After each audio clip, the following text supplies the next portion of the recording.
कह रहे हैं कि हरियाणा में सरकार बनने के बाद 500 रुपए में गैस सिलेंडर कर देंगे, 2000 रुपए हर महीने महिलाओं को देंगे, 25 लाख में गरीबों का मुफ्त इलाज करवाएंगे। आपके चैनल पर मैं चुनौती दे रहा हूँ खड़गे साहब को, आपके चैनल पे चुनौती दे रहा हूँ। सिर्फ खड़गे नहीं, पूरी कांग्रेस पार्टी है।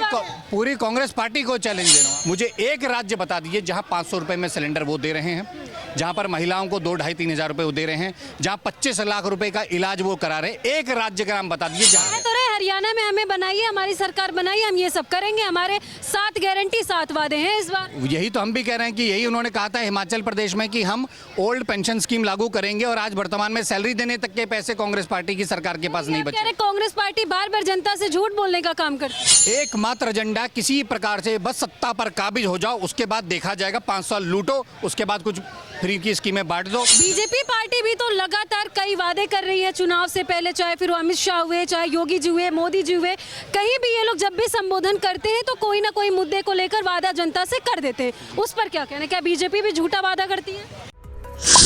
ना पक्ष ना विपक्ष, सिर्फ सच।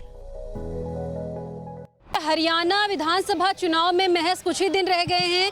इसी बीच सभी पार्टियां तैयारियां जोरों शोरों से कर रही है। कांग्रेस पार्टी का एक बहुत बड़ा प्रेस कॉन्फ्रेंस होता है, जिसमें एक बात ये लोग कहते हैं कि 7 वादे 7 गारंटी। इनका कहना है कि हम 7 गारंटी और जो 7 वादे हैं वो हरियाणा में सरकार बनने के बाद पूरा करेंगे। इसी पर चर्चा करने के लिए इस वक्त हमारे साथ बीजेपी पैनलिस्ट सौरभ उनियाल जी मौजूद हैं। सर, सबसे पहले तो आपका बहुत बहुत स्वागत हमारे चैनल। बहुत बहुत आभार आपका। कांग्रेस एक बार फिर से वादा कर रही है कि हरियाणा में हमारी सरकार बनेगी तो हम 7 वादे पूरे करेंगे। देखिए, सरकार तो उनकी हिमाचल में ही बनी थी इन्हीं झूठों वादों के साथ, और हिमाचल की भोली भाली जनता, पहाड़ी जनता जो है, उनको वो दिग्भ्रमित करने में कामयाब हो गए। किसी प्रकार से कुछ सीटें कुछ अंतरों से उन्होंने जीत भी ली, और आज कांग्रेस की हिमाचल प्रदेश में सरकार की वो हालत है जो कई दिवालिया देशों की हालत है। आज वहाँ पर जो रोज़मर्रा की चीज़ें हैं उनके दाम 5-5 गुना 6-6 गुना बढ़ चुके हैं, ऐसा लग रहा है। और उन्होंने एक बात आपको ध्यान होगा, हिमाचल प्रदेश की जब चुनाव हुआ था, हरियाणा के लोगों की बिल्कुल, क्योंकि किसान जो बैकग्राउंड के लोग अधिक हैं हरियाणा में, मैं उनसे एक बात कहूँगा कि एक बार ज़रा हिमाचल प्रदेश का जो चुनाव पिछले दिनों में हुआ था 2-3 साल पहले, उसको ज़रा ध्यान से देखिएगा। वहाँ पर भी कुछ ऐसे ही लोभ लुभावन वादे कांग्रेस ने किए थे। सरकार बनी क्योंकि जनता ने उस पर विश्वास कर लिया, तो सरकार बन भी गई किसी तरह से। आज वहाँ पर वो हालत है कि उन्होंने कहा था कि हम ओल्ड पेंशन स्कीम OPS लागू करेंगे, और हालत आज ये है दिवालियेपन की ये हालत है कि आज वर्तमान में जो कर्मचारी, सरकारी कर्मचारी नौकरी कर रहे हैं, उनको सैलरी देने तक के पैसे उनके पास नहीं है। क्यों? क्योंकि फ्री की स्कीम हम ये बांट देंगे, वो बांट देंगे। आने का आपने सुनी होगी, पूरा हमारे जो पूर्वजों की कहावत थी, आमदनी अठन्नी और खर्चा रुपया। तो सरकार कैसे रोजगार पैदा करेगी, सरकार कैसे इन्वेस्टमेंट लाएगी, इसका कोई प्लान इनके पास नहीं है। कहते हैं उस प्रेस कॉन्फ्रेंस में कि राहुल गांधी ने भारत जोड़ो यात्रा जो शुरू की थी, उसकी वजह से जनता हमसे कनेक्ट हुई है, और जनता बीजेपी वालों से कनेक्ट नहीं है। अच्छा, कनेक्ट नहीं हुए, मतलब आप ये कह रहे हैं, खड़गे साहब ये कहना चाहते हैं कि 543 सीटों में से चुनिंदा सीटों पर लड़ने वाली कांग्रेस पार्टी के साथ जनता जुड़ी है, 99 सीटें लाने वाली कांग्रेस पार्टी के साथ जनता जुड़ी है, और 240 यानी 2.5 गुना लगभग सीटें लाने वाली बीजेपी के साथ जनता नहीं जुड़ी है। ये बड़े हास्यास्पद है भैया। क्या, कहाँ से, मतलब क्या सोच के बोलते हैं? जरा सोच के बोलना चाहिए, इतनी बड़ी पार्टी है। सरकार बनने के बाद सौरभ जी, लोग कह रहे हैं कि हरियाणा में सरकार बनने के बाद 500 रुपए में गैस सिलेंडर कर देंगे, 2000 रुपए हर महीने महिलाओं को देंगे, 25 लाख में गरीबों का मुफ्त इलाज करवाएंगे। अभी हम आगे और वादे आपको बताते हैं। देखिए, आपके चैनल पर मैं चुनौती दे रहा हूँ खड़गे साहब को, आपके चैनल पे चुनौती दे रहा हूँ। सिर्फ खड़गे नहीं, पूरी कांग्रेस पार्टी है।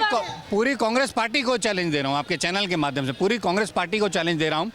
उनकी तेलंगाना में सरकार है, अपनी पूर्ण बहुमत की सरकार है उनकी, और उनकी हिमाचल प्रदेश में पूर्ण बहुमत की सरकार है। इसके अलावा कांग्रेस पार्टी झारखंड में, जहाँ अभी चुनाव होने वाला है, वहाँ पर वो अपने गठबंधन में सरकार चला रहे हैं, तमिलनाडु में सरकार चला रहे हैं, ऐसे कुछ और राज्य है जहाँ पर वो गठबंधन में है। ये मोटा मोटे तौर पे मैंने आपको बताया।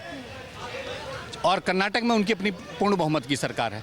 मुझे एक राज्य बता दीजिए जहां 500 रुपए में सिलेंडर वो दे रहे हैं, जहां पर महिलाओं को 2-2.5-3 हज़ार रुपए वो दे रहे हैं, जहां 25 लाख रुपए का इलाज वो करा रहे हैं। एक राज्य का नाम बता दीजिए जहां अभी कांग्रेस की सरकार है। तो रहे हरियाणा में हमें बनाइए, हमारी सरकार बनाइए, हम ये सब करेंगे, हमारे 7 गारंटी 7 वादे हैं इस बार। यही तो हम भी कह रहे हैं कि यही उन्होंने कहा था हिमाचल प्रदेश में कि हम ओल्ड पेंशन स्कीम लागू करेंगे, और आज वर्तमान में सैलरी देने तक के पैसे कांग्रेस पार्टी की सरकार के पास नहीं बचे। कांग्रेस पार्टी बार बार जनता से झूठ बोलने का काम करती है।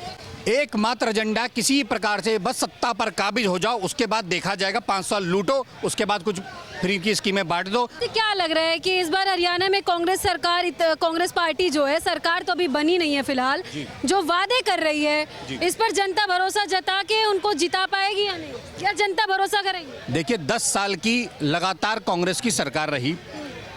आपको ध्यान होगा 2014 तक, 2004 से लेकर के 2014 तक जो हुड्डा सरकार कांग्रेस की रही हरियाणा में, जिस प्रकार का जातिवाद भेदभावपूर्ण रवैया उस सरकार का रहा, मुझे लग रहा है कि शायद हरियाणा में आज़ादी के बाद से लेकर के और अब तक की किसी सरकार में इस प्रकार का रवैया नहीं रहा।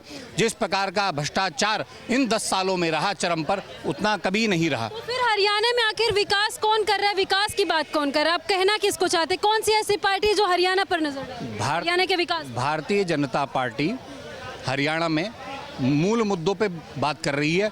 वो अपनी बात कर रही है कि हमने इतने हॉस्पिटल बनाए हैं, हमने इतनी नींव रखी है, हमने इतने स्कूल दिए हैं, हमने इतने कॉलेज दिए हैं।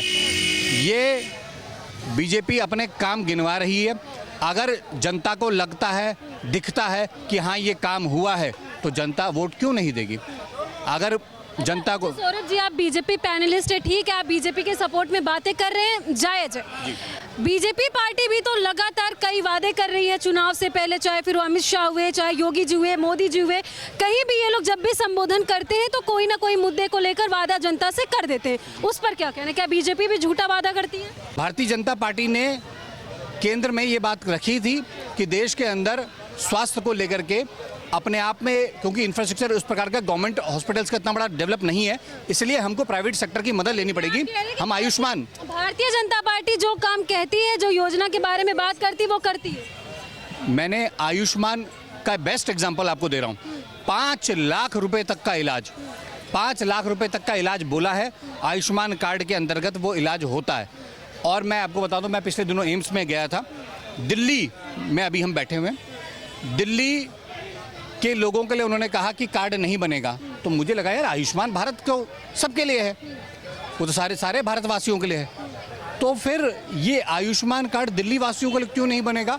तो मालूम चला क्योंकि दिल्ली के मुख्यमंत्री ने आयुष्मान योजना को दिल्ली में रोक रखा है, इस कारण से दिल्ली वासी जो हैं, दिल्ली निवासी जो हैं, इस योजना का लाभ नहीं ले सकते हैं। जी, हम दिल्ली पे भी बात करेंगे, फिलहाल हम वीडियो ज़्यादा लंबा नहीं करते। तो हमने ये चर्चा जो की वो कांग्रेस की तरफ से जो 7 वादे 7 गारंटी पर है, वो हमने बातचीत की। आगे आपको ऐसी जानकारी देते रहेंगे। फिलहाल देखने वाली बात होगी कि आखिर कौन सी पार्टी अपना वादा पूरा करती है चुनाव के बाद। चुनाव से पहले तो वादे सभी करते हैं।